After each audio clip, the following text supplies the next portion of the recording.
All right. Welcome everybody who is tuning in online and everyone who's here. You guys all know me now, but if anyone is new joining us through Blue Jeans, my name is Aviva Ariel Donges.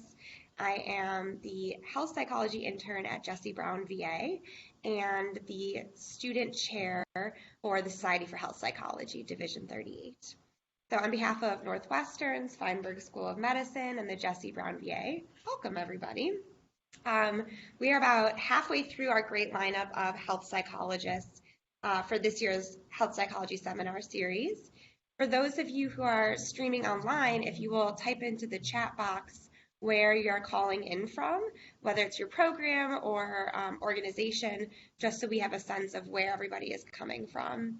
And for today, I'm honored to introduce Dr. Tiffany Taft, who is going to be speaking about her work in private practice. She's a clinical health psychologist at Oak Park Behavioral Medicine. So Oak Park Behavioral Medicine is an independent private practice of therapists located in Oak Park and Evanston, Illinois. They were founded in 2012, and their providers specialize in working with adults and children who are living with chronic medical conditions. Dr. Taft received her doctorate in clinical psychology from the Chicago School of Professional Psychology. She completed her internship at Jesse Brown and her postdoc at the Center for Psychosocial Research in GI at Northwestern University. Dr. Taft is a leading expert on psychological and social aspects of digestive illnesses, including IBS, Crohn's disease, ulcerative colitis, and other GI diseases. And so we're thrilled to have Dr. Taft speak to us today about the business of health psychology.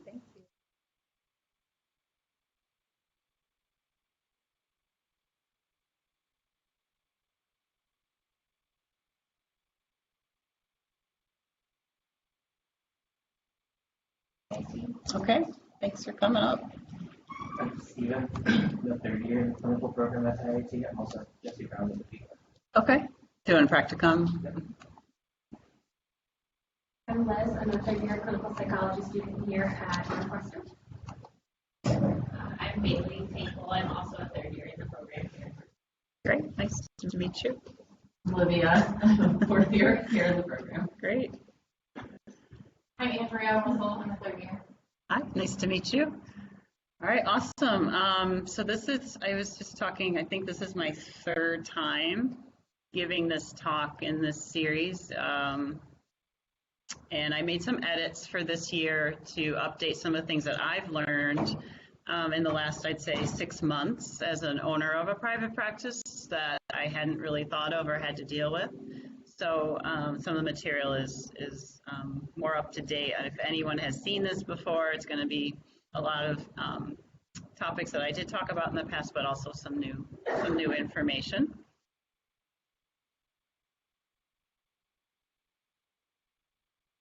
What am I doing wrong?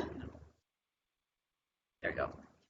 So today I'm just going to try and give a snapshot of what life is like in private practice. I know we have a variety of people here, and I would say when I was in grad school, even though I was in a PsyD program, I worked here the whole time doing research, a very research-heavy CV. I thought, oh, I'm not ever going to do private practice. I'm going to be an academic psychologist. And then once I got my faculty appointment, it became clear to me that I did not want to be an NIH research-funded investigator. It's a very difficult life. So I ended up starting a private practice, never thinking I would start a private practice. So life changes, circumstances change, and so I think it's good to know about this as an option if you decide one day that you want to do it.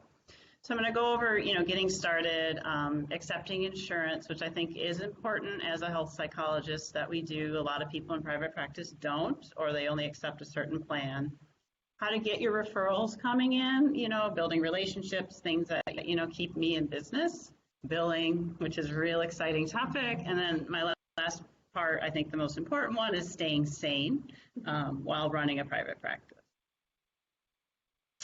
So my disclaimer that I give is, so in my program we had 16-week classes, and they dedicated an entire course to this that we all had to take because PsyDs are more clinically focused. I didn't pay attention in the class because I knew I wasn't going to do private practice. I just did it. It was a seminar. It was pass, fail. It didn't matter. And so, but they knew that it was so much material. They had an entire 16-week course. So I'm going to cram all that into 50 minutes today. So who am I real quick? You already kind of went over my background. I do employ people now. So I have 2 PhD psychologists that work for me. One is a salaried employee, one is an independent contractor. I can talk about the pros and cons of those. I also just hired a master's level therapist, LCPC. I get referrals from all over Chicago. We also embedded one of the psychologists in the GI practice out in the western suburbs, just as a catchment area, because Oak Park is very close to Chicago for people who aren't in the area. And so to get out into the west suburbs, traffic here is monumental. And so people don't want to drive even to Oak Park, let alone Chicago. So that's why we did that. I've probably treated over 1,000 patients in private practice. I survived being paneled with insurance, including Medicare, which is an interesting process. And I've also trained people on my site. So just a little bit more about me. So what is a day in the life in private practice? So I've recently cut back. I have 80% appointment now at Northwestern, so I'm only in my office 1 day a week. I had a caseload of 42 patients when I made that decision. So I had to figure out how to give people, finish up with people, and how was I going to accommodate the rest. So it's a lot of juggling. And this is where video sessions, telepsychology comes into play and really saves my life. And I'll talk about that a little bit later. At one point, I was seeing 30 patients a week over 3 days. Don't do that. That's not a good idea. Because of my commitment here, I've been at Northwestern for 14 years, and so I had to come down here much less. So I had to cram everyone into 3 days, and by the time you get to that 30th patient, you're really not there. It's almost unethical, honestly, to try and see that many patients in a day. I also supervise a practicum student from Rosalind Franklin. We do biweekly meetings, didactics, and I have all these fun administrative tasks that are part of my week. So these are things you have to think about that will be part of your life in doing private practice. Some of this you can outsource, but then that turns into cost, and I'll talk about cost a little later. So this is just an example of my crazy schedule, what it looked like. This week I happen to have 2 gaps in my schedule, but usually I didn't, which again, not smart, not the way to do it. So in that calendar, I had 23 patients scheduled. They were 16 returns and 7 intakes. So if I do the math and what the averages are that insurance reimburses for health psych services, I brought in about $3,200 gross revenue. Everyone took economics and things in college. I'm going to use some of these terms. So that means before expenses. So it's not a bad, take in, for a week of 23 patients, which actually is a light week. That's a totally doable week in that type of time frame. So what does this mean for my annual salary? So if I do that regularly, and I give myself 4 weeks of paid time off because I like to be good to my employees. And so we do get 4 weeks of paid time off if we work enough to cover that time. And so you can see the math on it. You can make a lot of money in private practice. You can make a lot more money in private practice than in an academic medical center. But it comes with costs and other things that, can wear you out. You can get burnout, and things. I know people who see 40 patients a week in private practice, and they're fine and they love it. But for other people, that might be too much. Again, these numbers that I'm putting up are gross. And you can have paid time off, but you have to kind of work more than you're being paid to kind of bank that money so that when you take vacation, you can have that and still get paid. If you don't do that, you don't get paid. So expenses, I'm not going to go through all of these, but I do like that. I watch a lot of South Park. And there's an episode where it's like, oh, I have money, oh, and it's gone. And these are all the expenses I could think of when I was doing this PowerPoint presentation, but there are more. I think I captured most of them. And, these are just things that we have to pay on a monthly basis.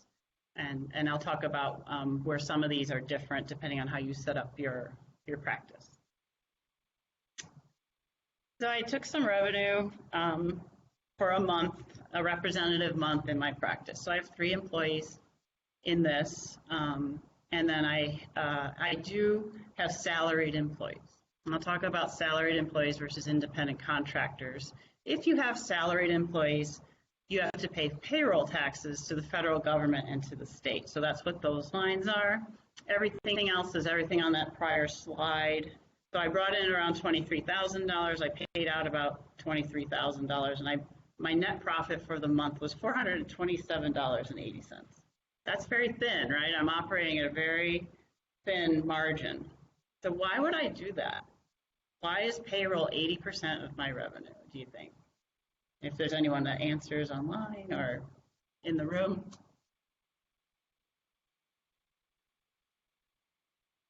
Nothing. Am I trying to make a profit? Am I like Walmart, where I have shareholder and stock, or is this me supporting myself and my employees to live and have money in their pockets? Typically, psychology practices, unless you're looking to grow, you have like a 5-year plan or something. I'm pretty good where I'm at.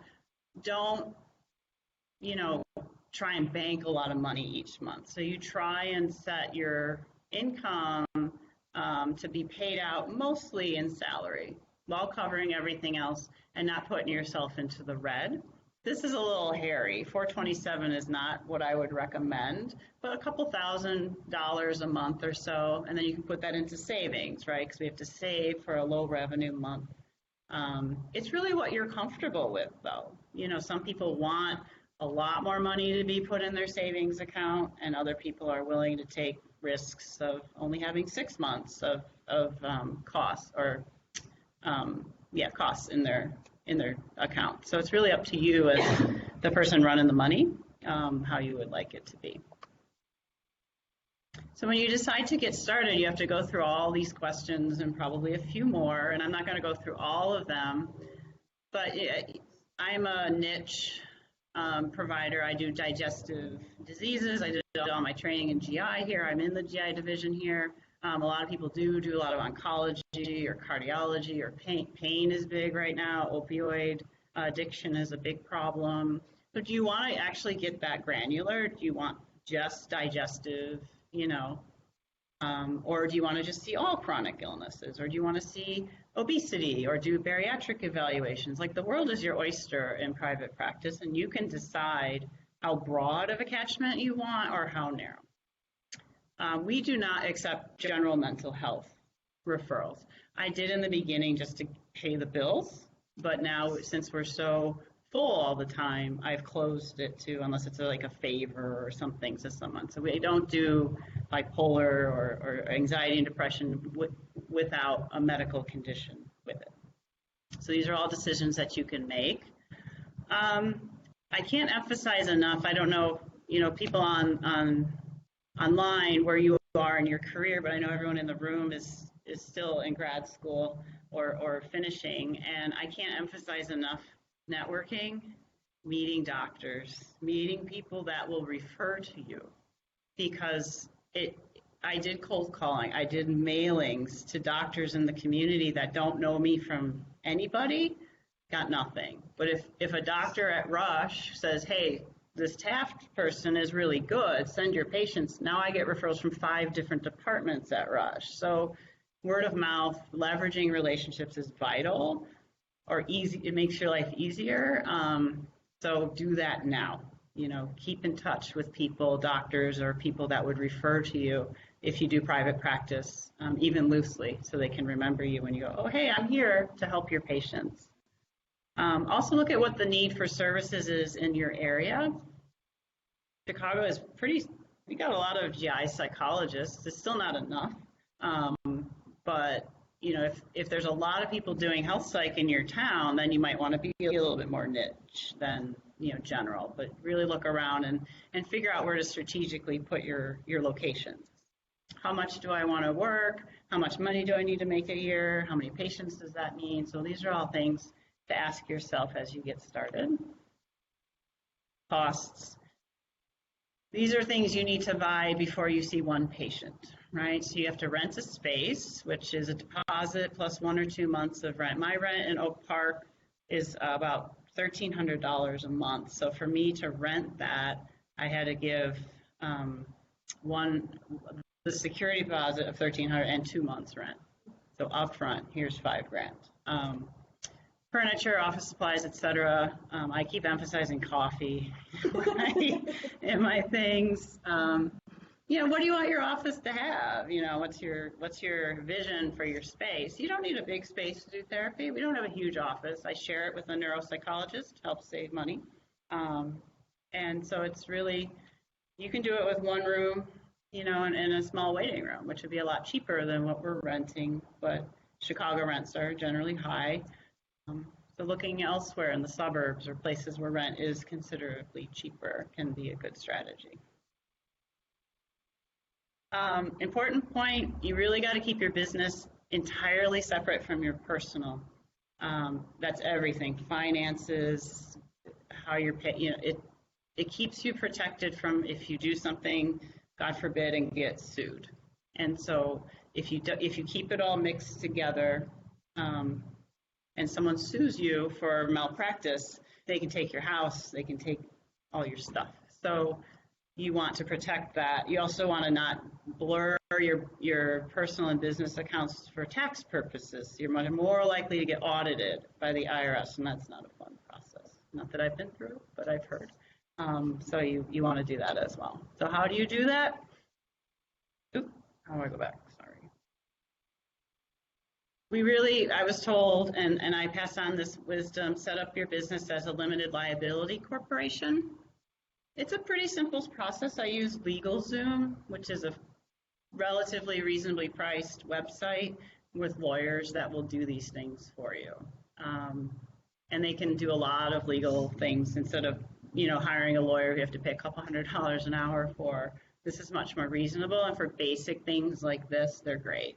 You got to get a federal tax ID number, get your bank account, get national provider identifier numbers for yourself and then your practice, and get something called a CAQHD provider ID if you're going to take insurance. These are all easy things to do, but they're time-consuming things. So what's an LLC real quick? It protects you, again, legally, so it keeps everything separate from your personal assets. They'll still try to, but it's harder if you do end up, being in a legal situation. The IRS calls it a pass-through entity, so it's a piece of paper essentially with the IRS. That's all it is.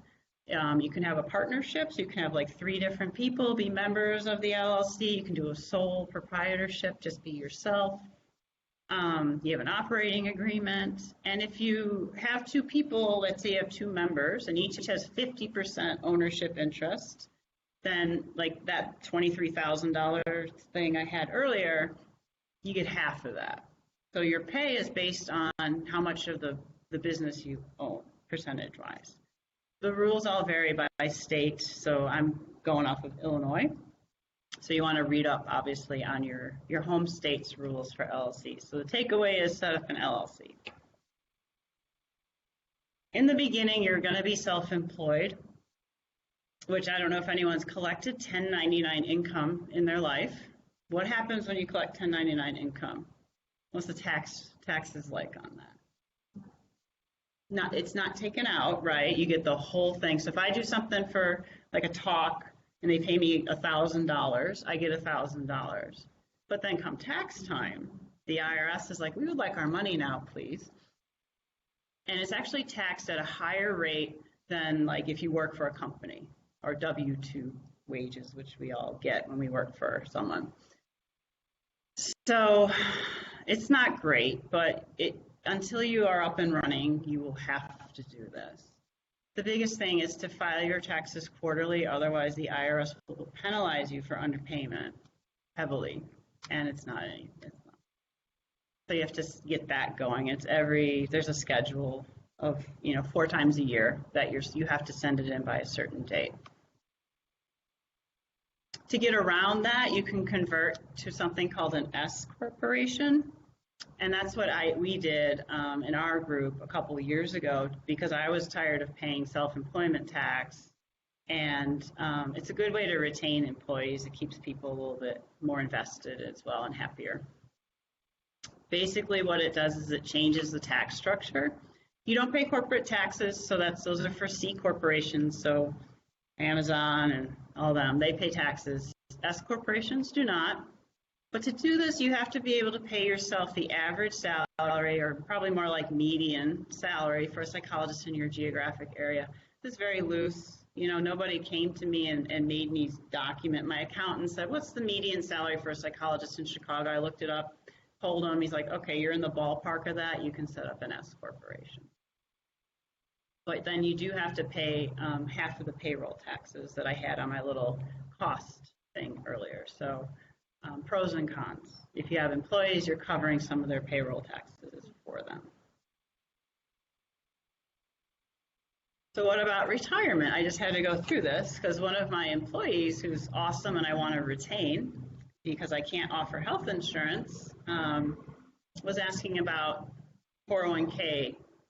You can't really set up a 401k as a small business like this, but there are 2 separate options, a SEP IRA and a simple IRA, and I'm setting up a simple IRA because it's most closely like a 401k. I should probably be saving some money too, because you do want to be saving for retirement, but you don't have anyone to be doing it for you. I reached out to one of the companies that does this, who does my 401k here at Northwestern, TIAA, and they're like, yeah, here, fill out this form. Get your accountant to sign this and you're good. There's tax implications. You have to file it with the IRS. It's really just making sure you do all the right paperwork, and then you're up and running, and then you start contributing, and your employees can contribute up to 3% of their paychecks as well. My takeaway is hire a good accountant, because this is all not anything that I learned in grad school. We don't get an accounting class. We don't, it's probably covered in that seminar that I didn't pay attention in. So you really want to have a good accountant that you have a good relationship with that can handle most of that type of stuff for you. Okay. Any questions so far? Okay. So what about health insurance? Marry someone with employer-based coverage. You can buy insurance in the ACA marketplace. That's what my neuropsychologist friend does. If you have a pre-existing condition, that's your better option for now. I won't get into that. You can buy insurance directly from private insurance companies, but if you have that pre-existing condition, it becomes very cost prohibitive. And you can try to set up a group plan if you have enough employees. So it's really figuring out the cost, because again, as the employer, you're going to pay a percentage of the employee's health insurance, right? Northwestern pays about half of mine. Do I want to do that? How much will that be? And if you only have 5 employees, your plan is going to be pretty expensive and you're going to pay a lot. And is that something that you want to do? Another insurance that we have to have, 3 different types of liability insurance. Obviously our own malpractice insurance. I use the trust, which is one that a lot of psychologists use, about $1,300 a year. You need business liability insurance. If someone falls down in my office and bangs their head on the table in the waiting room, I need to be able to be covered. And then I need workman's compensation insurance. So if my employee falls down and bangs their head on the table, I'm covered for them. So they get progressively cheaper. I use State Farm for the other 2, and they're reasonable, and we just renew every year. It's very simple once you get it set up. But again, more cost. So as I mentioned as we got started, a lot of, at least in Illinois or in the Chicago area, I don't know if you guys have references for other parts of the country, the psychologists in private practice generally don't accept insurance or maybe take one plan. Are you guys still seeing that, or you're nodding? Anyone else have any exposure to that? Is that surprising to you or something that you knew? That they tend to not take insurance or maybe limit it? Yeah. Well, I know like the insurance is reimbursed rates. So we try to get especially like if you're making different amounts of money off of different people based off of their insurance type. So I think like that's the incentive one. Right. We had got a lecture from at our last practicum at Illinois Masonic Advocate Healthcare. And he was saying he sort of gave some information about that. I think he took a couple different types. I think he took like Blue Cross Blue Shield and something else like Aetna or something. Those are things that I didn't know until he gave us that talk. So Yeah, so that's exactly right. People decide to take certain insurance or not take any insurance based on reimbursement variability, and I have a slide on that coming up.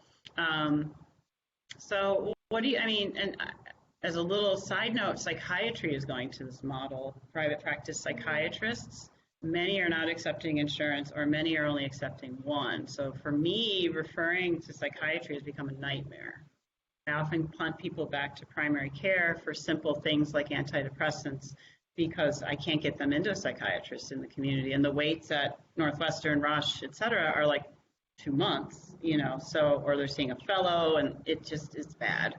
So psychiatry is following our lead, which I'm not sure is a good idea, but there's pros and cons, right, to self-pay. Many people have very successful self-pay practices, but as a health psychologist, we talked about this in my practice.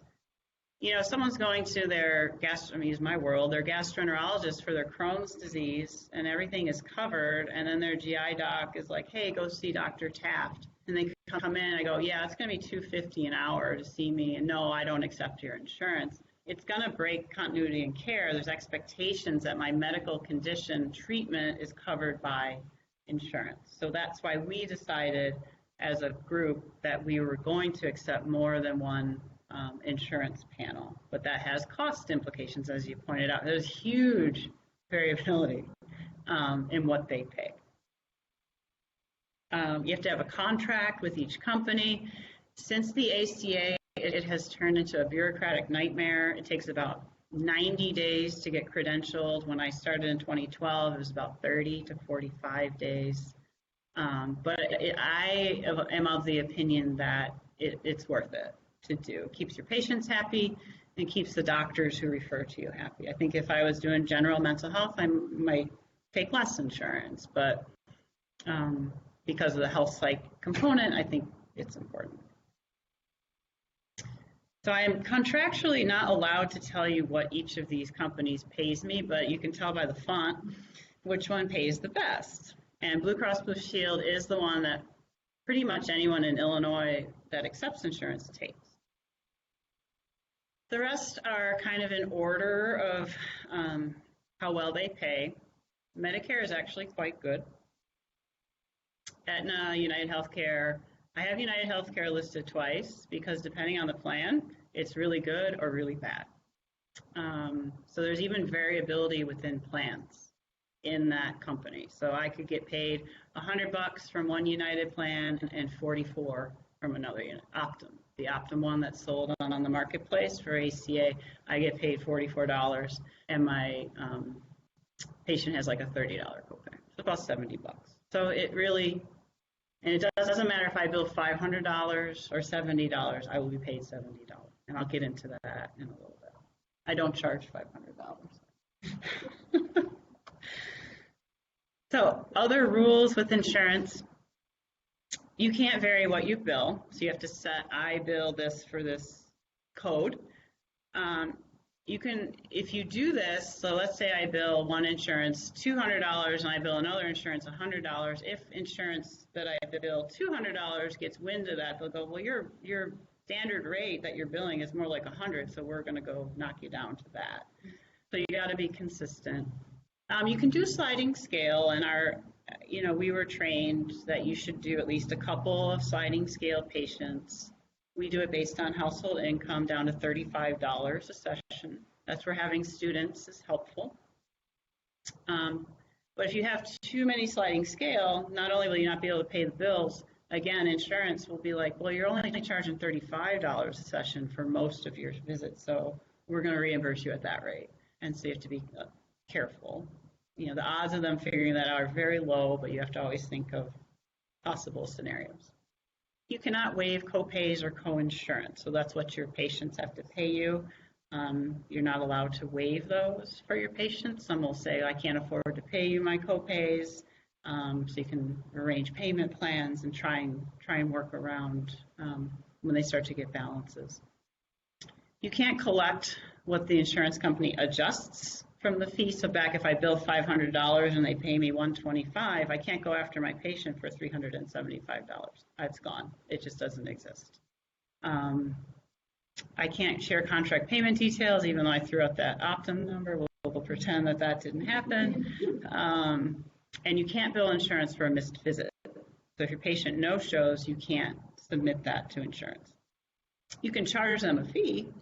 You can hope they pay you that fee, but you can't bill the insurance. HMOs and Medicaid. Medicaid, at least in Illinois, is very difficult to join. You can, but it's a lot of bureaucracy and a lot of documentation. Most people opt not to. HMOs, some I can bill, but most they want me to be affiliated with a group. And so I need to do that, and I'm not. And so they won't even reimburse if a patient comes to see me, like out of the network benefits. They'll just be like, we're not covering any of this. So they're really strict. So most of our people are Medicare, and they're all Medicare and PPO. So to get credentialed, there's this thing called a CAQHD database. You upload your entire life into this thing. In theory, this is supposed to be a central place for insurance companies to access your information. Once upon a time, this was true. Now insurance companies will contact me and say, can you send me this, even though it's in the CAQH? So, and if you try and argue with them, they just won't respond. And so you just send them what they ask you. Right now, as I said, it's about 90 days.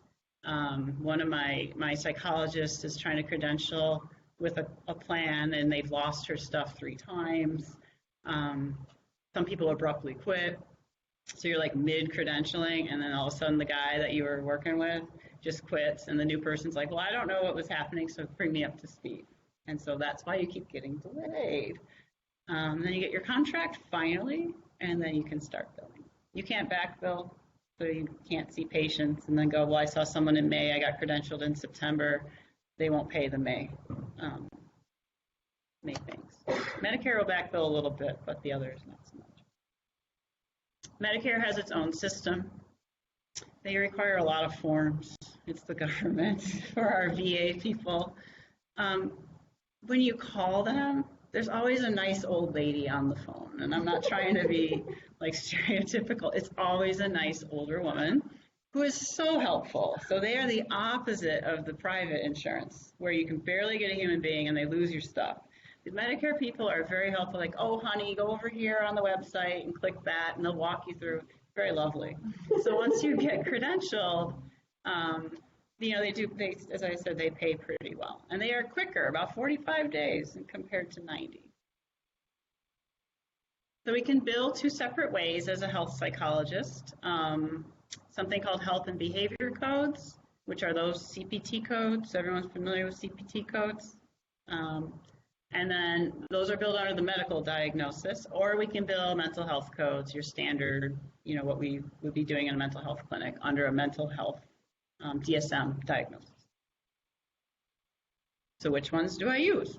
Health and behavior or mental health? Some insurance plans don't recognize health and behavior codes at all. They're like, what's that? And they don't know. You tell them and they haven't heard of it. So for those insurance companies, we use mental health codes. And up until this year, like very recently, health and behavior were paid comparably with mental health. And then all of a sudden, I got a huge rate reimbursement cut from Medicare, like 30%. And Blue Cross Blue Shield increased their mental health reimbursement by about 30%. So I have all these patients with Medicare and Blue Cross Blue Shield that I've been billing under medical diagnosis, and now I'm like, oh, I could make a heck of a lot more money if I bill under mental health. So that's a business decision, right? Do I have to tell my patients that I switched their billing from medical to mental health? because usually we use an adjustment disorder diagnosis. Most of our patients don't have anxiety, like clinical anxiety or depression. So they're under the impression that I'm billing under their medical, unless I tell them otherwise. And now all of a sudden I want to change to mental health codes because that's a better financial decision, but it has ramifications that I have to think through. My new patients I bill under mental health codes, but the ones I've been seeing I need to talk with and figure out if they're okay with switching to using mental health benefits when I wasn't, maybe for the last 6 months. So copays versus coinsurance, they are different. If anyone has insurance, you probably have seen this type of thing, so just kind of breaking down. Copay you have to collect at the visit, and then coinsurance you collect after the fact. There are a lot of free systems to use. I use Office Ally, so they send all your stuff in electronically. You can also buy or pay for practice management software. It's usually billed monthly per user, about $40 a month per user. And those are 3 that I've looked at. I don't use, but I know people that use them.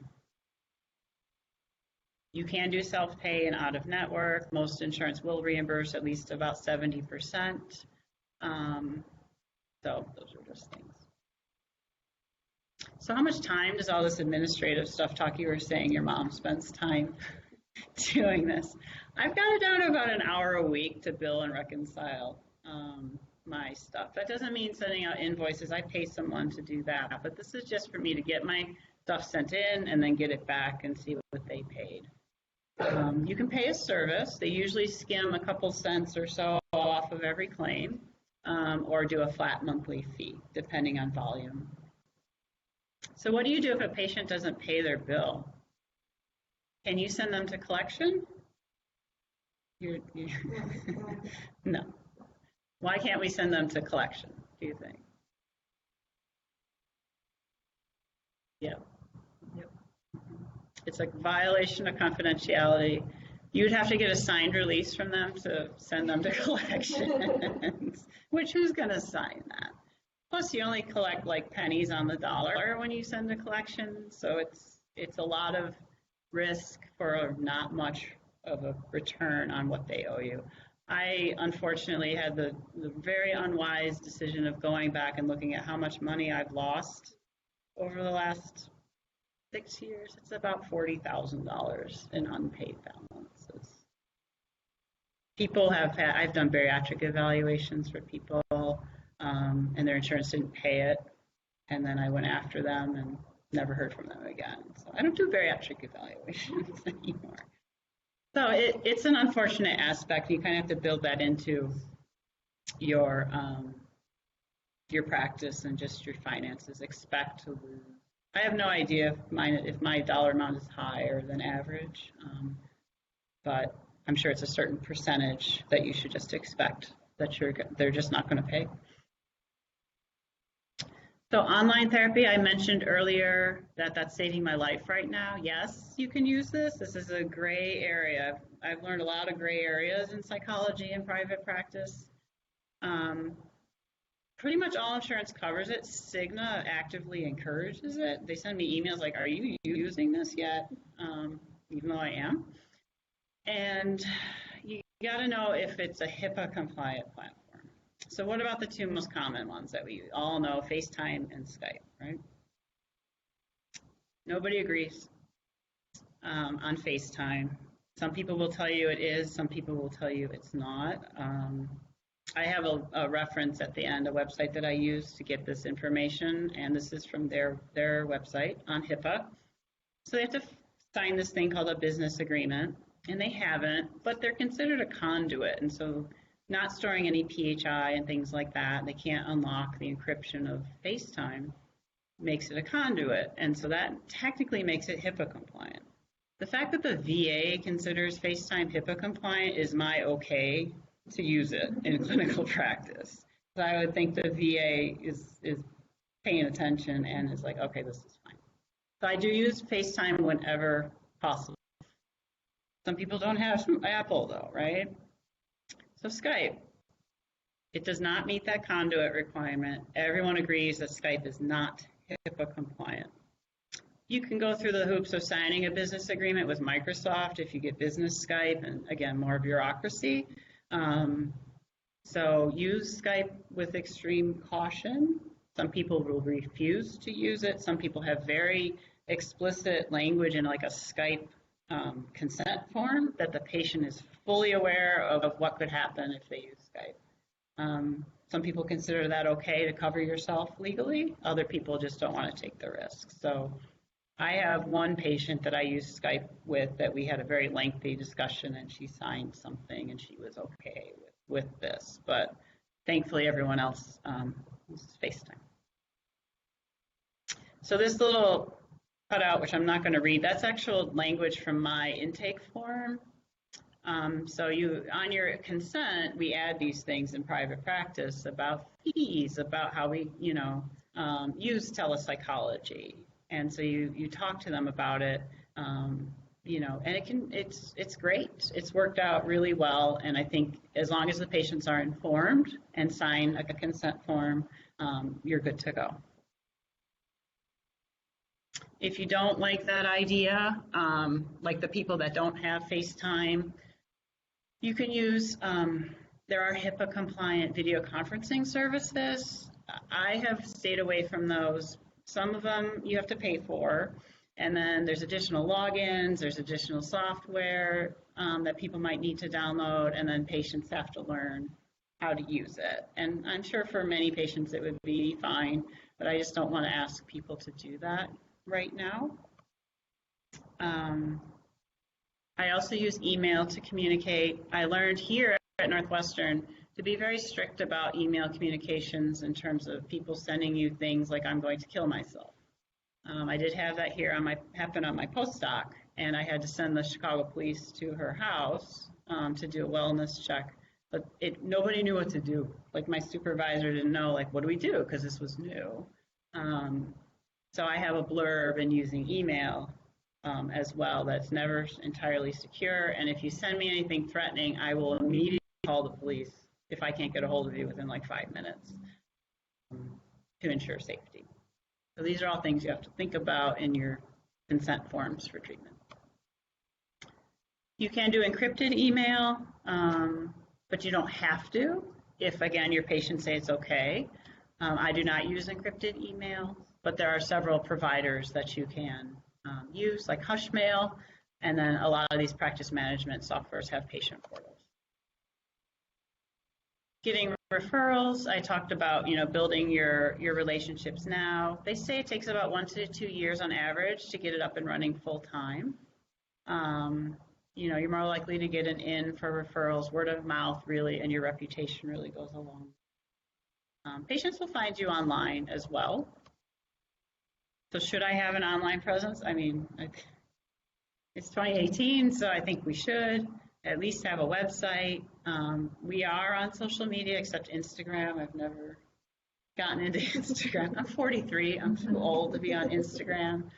You can have a blog. You can do whatever you want, but you have to think through, again, legal things. So we have a legal disclaimer on our blog because this is not medical advice. This is not therapy. You can't post that you're going to kill someone on my blog, things like that.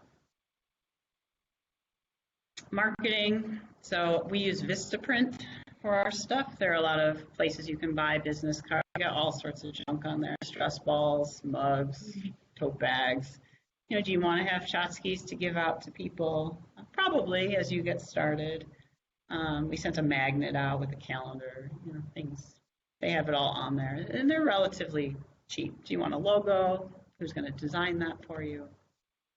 Mailings, I mentioned cold calling. I hate that. It's not something I ever want to do. But if you really are trying to get going, you do need to call physicians. Speaking at conferences is great. You can join therapist databases, go to networking events, our Division 38, and other things that we have. Just be active in your little world in health psychology is my best advice. So the beauty of this is you can determine how much you work when you're your own boss. I mean, it sounds amazing, but it also occurs because I've learned, especially in the last year, how bad the pressure can get. As you really get popular, managing wait lists, managing expectations of patients to be able to get in to see you. GI psychology is high demand, low provider. And so people, when you tell them next time I can see you is October and it's July, that's not good. But really, setting a schedule and sticking to it, not succumbing to that pressure to see patients when maybe you're not supposed to be. So I learned that the hard way. I was, oh yeah, I'll come in on Saturday, or yeah, I'll work this day, even though I wasn't supposed to in the beginning. I don't do that anymore. Do offer evening hours 1 day a week. But as you saw on that schedule, I see patients all day. People can come during the day. I think the days of psychologists working evenings and weekends is over with flexible work schedules and things like that. People want weekends, but then they don't show up half the time because they're going to this or that, especially if they have kids. Oh, we got baseball today. Okay. So I don't do weekends anymore either. As I mentioned, dealing with wait lists, there was one point I had a wait list of about 25 people, and I was so stressed about it. The referral sources are like, come on, I need you to see my patients, and you're like, I can't. And then if you have employees on the flip side keeping their caseload full. So now I have all these employees, and then my master's person is half full, and she needs to be full, and I have not gotten enough referrals for her yet. So it's a balancing act of that. There's going to be time where it's like raining referrals. My phone would ring 9 times a day, and I would just cringe when I saw how many voicemails I had. And then, in the last few weeks, I've gotten a call a week, which has been nice, but it's also like, uh-oh, why am I not getting phone calls? And it's just the ebb and flow of demand. Keep some long-term patients on your caseload, and then balance that with people that you kind of rotate on a shorter. I do CBT, so we do shorter treatments. Hiring independent contractors is a way to get around that W-2 costs. So they are 1099 employees, so they just get paid a percentage of what they bill. Usually the standard in Chicago is about 70% to the therapist, 30% to the practice. My poor LCPC said people were telling her 50-50, which is, in my opinion, obscene. But people will say, well, you're master's level, you're less experienced, so I'm going to take half your money. I don't know if that, I don't agree with that, but I know that is something that happens. You can set up a training site, so do practicum students. That covers, the demand. Postdocs, you have to pay them. You can share office space. As I mentioned, I share with a neuropsychologist, and then obviously use the video conferencing. These are some of the resources. I don't know if you're sharing these talks with people. Okay. So that LegalZoom website, and then how to register and marketing materials, and then that HIPAA website that I mentioned as well. And I have others too, but those are the ones that I thought were the best. How to find me. So I'm in 2 places, mostly at Northwestern now, but you can also reach me on my practice, and I am on, as I mentioned, social. Questions? A lot of very riveting information. This was super helpful. I don't know if I had never had a talk like this before in my program. So. Oh, thank you. Yeah. Any questions online? Or? Nothing online right now. Okay. Yeah. What goes into setting up a practicum? Great question. So to set up a practicum, you can reach out to the main training sites in the area, and then you can get listed on the APIC database. So people, when they do their practicum searches, can see that you're a site. There's an application you fill out with just your information, your background, what the site will be, your supervision style. So it's kind of a standard application. Get that in there, and then people apply, and then you can have a couple students if you want. We just got a whole host of questions. Oh, right. So the first one is, for those of us considering joining a group private practice, Mm-hmm. what are the questions you would recommend asking about, like reimbursement and other things like that? Yeah, that's a great question. So I would ask, do they offer a salary position versus independent contractor? Sometimes that'll be in the ad. Obviously, a salaried position, you would ask the same questions you would ask if you were applying to a job anywhere. You know, what is the salary? Is it negotiable? What benefits do you offer? Some practices do offer health insurance, depending on how big they are. You know, so those types of questions. And then for independent contractor, the number one question is, what's the split? So how much do I get for each? Is it a flat rate or is it a percentage? So some places will pay a flat fee, like $100 a visit. Others do that percentage. I hear the percentage more often. Will you provide me with everything I need? My business cards, my computer? What's the office space situation? You know, am I going to be sharing an office? When is the office available? What hours? You know, get all that set up front so that there isn't any confusion later on. You know, how long can I expect before I am full or at the caseload that I would want to be at? So if I want to have 20 patients a week, how long on average do you think it'll take me to get there?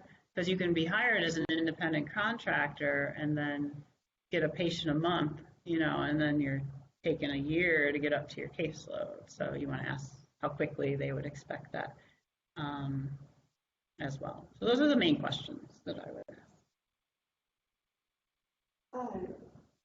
It's like 5 questions, so probably not enough time to go through all of them. But the next one was, as an early career psychologist, can you talk a little bit about the pros and cons of choosing a position that's salaried versus an independent contractor? Yeah, I tend to, early career or not, anyone that's offering a salaried position should have looked up like what the median salary is for early career versus that is available online.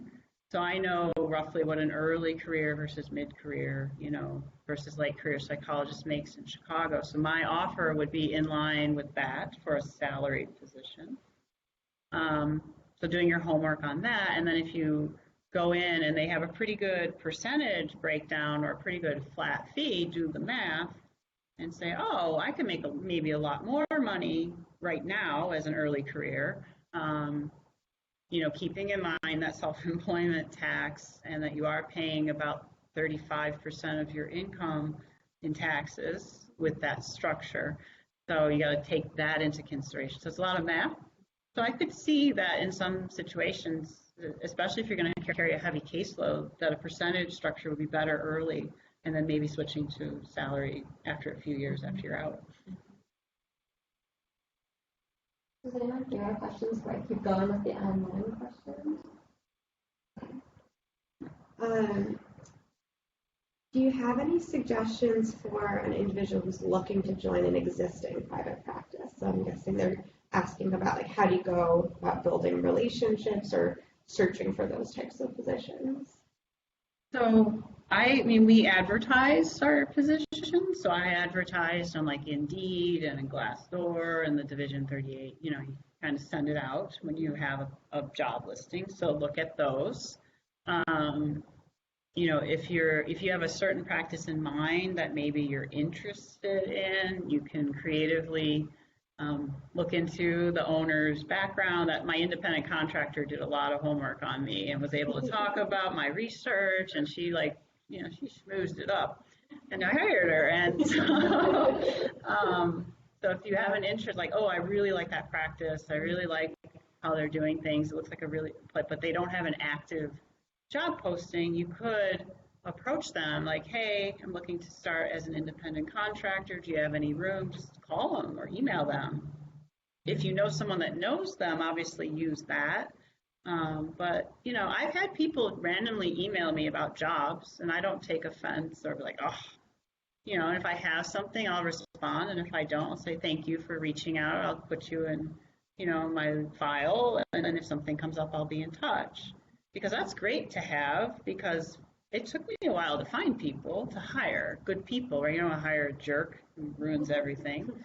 So if I had a list of people that I knew were really interested in my group, but I just didn't have a place for them, that would be great. I'd be like, oh, let me go email Mary because she had reached out to me and she seems really like a go-getter. And I would start there before going on Indeed. So I would just, don't worry about what they're going to think about you and just email them or contact them. But do your homework on them too so you can drop some things.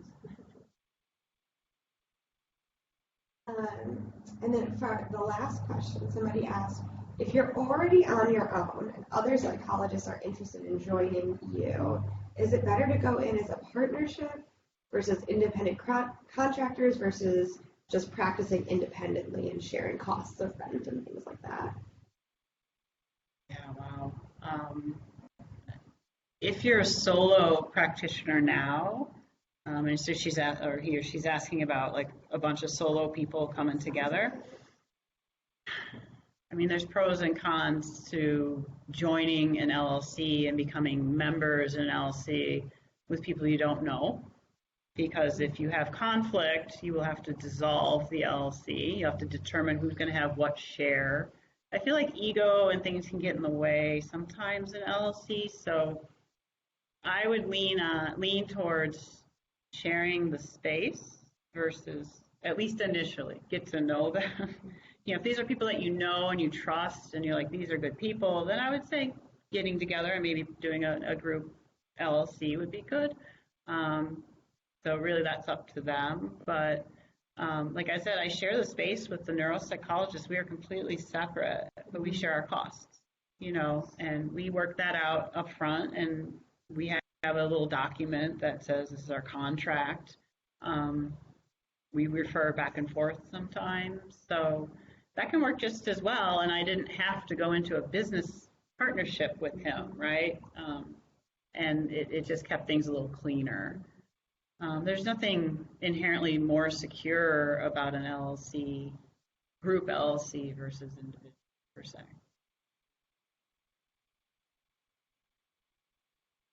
Thank you so much, Dr. Taft. This was really informative, I felt, and really interesting as well. Thanks. I liked the nitty-gritty of it all. I think it's really helpful as a student to see. There's a lot of nitty. Yeah. So thank you very much. You're welcome.